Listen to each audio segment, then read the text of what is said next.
letupan paip gas di Putra Heights sebuah bencana atau kecuaian?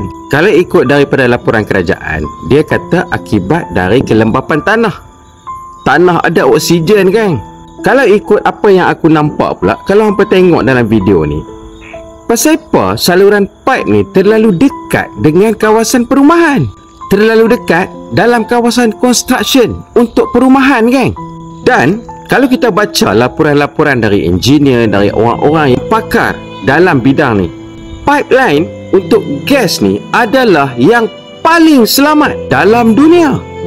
Dia takkan simply terbocor, termeletup, sebab dia ada layer-layer yang dah dikhususkan untuk gas. Dia bukan macam paip air kan? Adakah pasal abang belon punya belon meletup pula gas di Putra Heights ni? Adakah ini satu kifarah? Lepas tu Perdana Menteri ada salurkan bantuan awal RM5,000.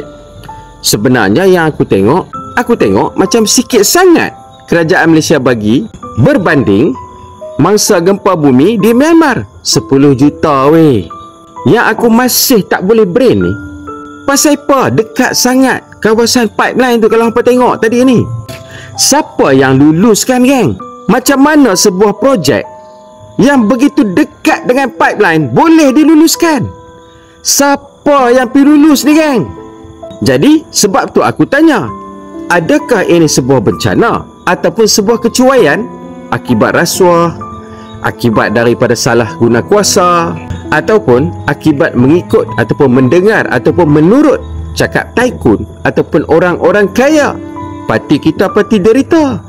Api tu menjulang setinggi Menara KL aku tengok kan. Dah lah Menara KL pun hilang dah pegangan aku tengok. Hak asal elok-elok duk orang kita yang buat, pi bagi dekat Port Type C. Sebab tu aku tanya tadi, hampa ni ikut cakap tycoon ke? Takut sangat dekat mereka? Ke mereka yang duk belah hampa?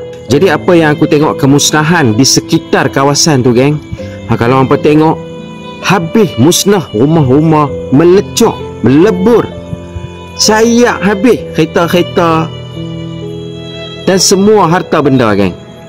Tu baru kepanasan api gas di dunia. Hampa bayangkan kepanasan api akhirat nanti macam mana geng. Jadi kepada pembela-pembela kafir harbi itu, hampa mau reflect balik pada diri hampa. Betulkah ini perjuangan hampa?